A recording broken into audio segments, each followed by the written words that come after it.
estudantes! Sejam bem-vindos a mais um vídeo do canal Neurologia em Mapas Mentais.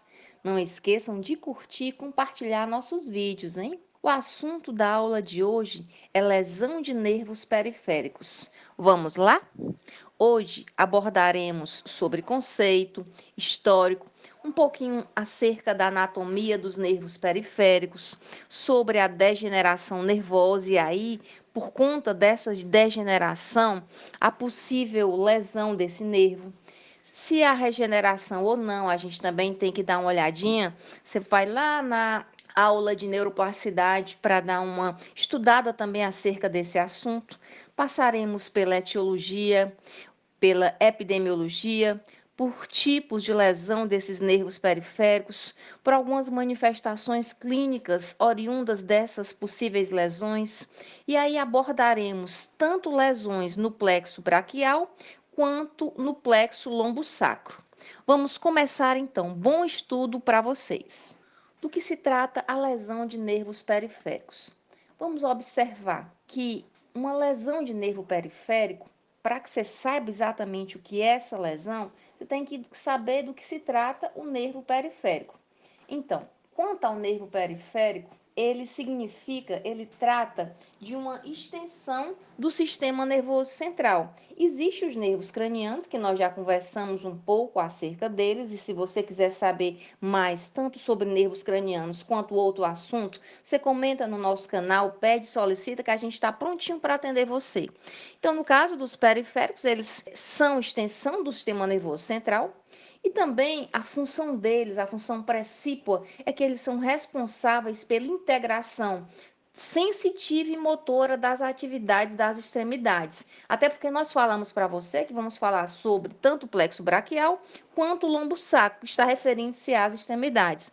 E aí o que, é que você percebe? Que existe uma sensação e que existe uma motricidade envolvida nesses nervos periféricos. Eu creio ser importante, todas as vezes que a gente estuda acerca de uma patologia, conversarmos um pouco sobre o histórico para que a gente possa dar nomes específicos a quem de fato inventou, estudou, foi atrás. Quem sabe o seu nome um dia vai estar nesse histórico, se alguma outra pessoa vai se referir a você, hein?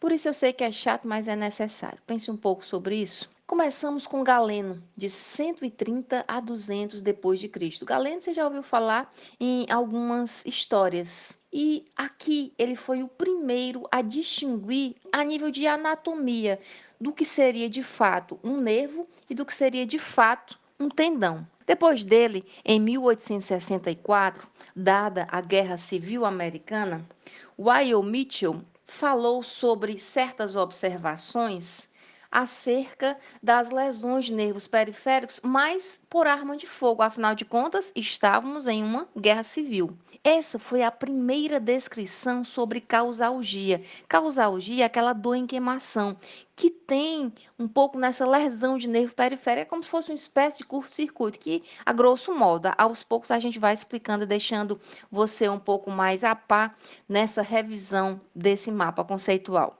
Portanto, ele falou sobre lesões de nervos periféricos e suas consequências em um artigo, por ele assim denominado, no ano de 1872. Logo depois veio Tinel, em 1915. Tinel também bastante conhecido em outras circunstâncias, dentre as quais por estudar a regeneração de nervos.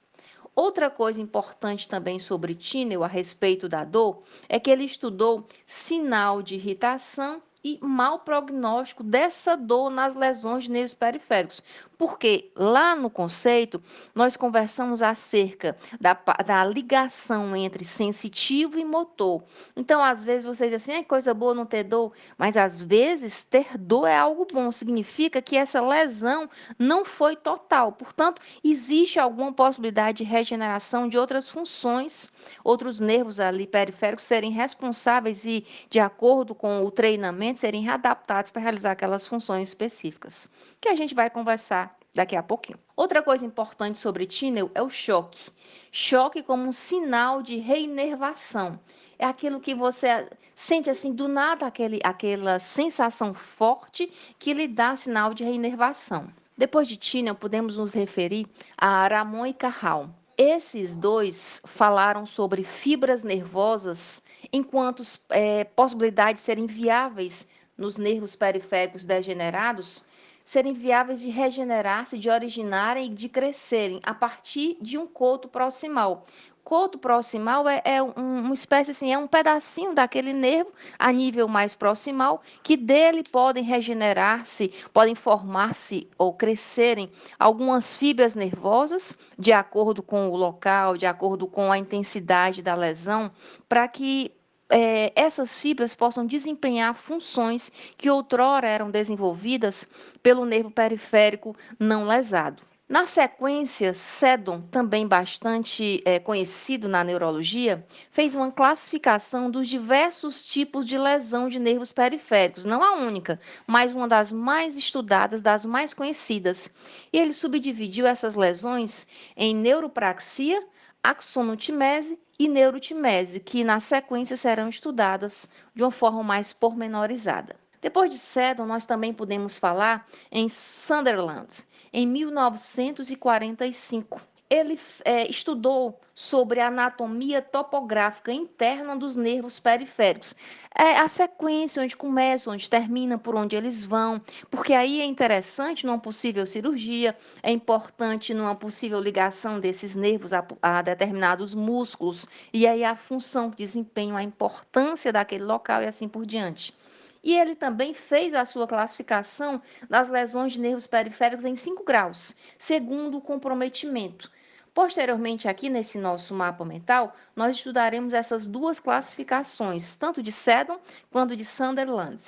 Já em 1980, pulando alguns anos para não ficar cansativo para você, Diabalei estudou a topografia fascicular desses nervos periféricos através de métodos microcirúrgicos. Essa topografia fascicular por fascículos, não é só aquele fibrazinha, já é um conjunto de nervos para facilitar o seu estudo. Já Smith, em 1964, Miles e colaboradores em 1967, Matras em 1973, Taylor e Han em 1977, Mata e colaboradores de 1990 a 1992. Esse grupo de pesquisadores, de estudiosos, desenvolveram técnicas cirúrgicas importantes nas lesões de nervos periféricos, que hoje algumas delas são inclusive ainda muito utilizadas. E sobre a anatomia do nervo periférico. Para que a gente possa estudar as lesões dos nervos periféricos, é importante que a gente saiba o percurso do nervo, que nervo é, por onde passa, o que faz. Então, a anatomia é importante aqui para o nosso estudo. Vamos lá. Para iniciar, a unidade funcional dos nervos periféricos é o neurônio, porque o nervo nada mais é que um conjunto de neurônios. Eu não sei se você lembra dos seus estudos de neuroanatomia, tem aquele endoneuro, perineuro, epineuro, a gente inclusive conversa um pouquinho aqui sobre isso, para você relembrar.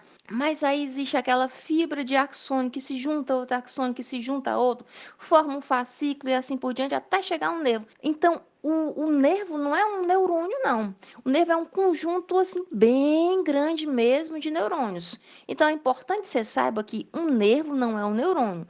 No entanto, não esqueçam, atenção. Esse nervo tem por unidade funcional aquela menorzinha, o neurônio, o corpo celular, na medula ou no gânglio espinhal, tendo prolongamentos, que são os dendritos, e sua extensão, que é a fibra nervosa propriamente dita, com o axônio e a bainha de mielina que envolve o endoneuro. Então, para ficar mais claro, existe o neurônio é a unidade funcional.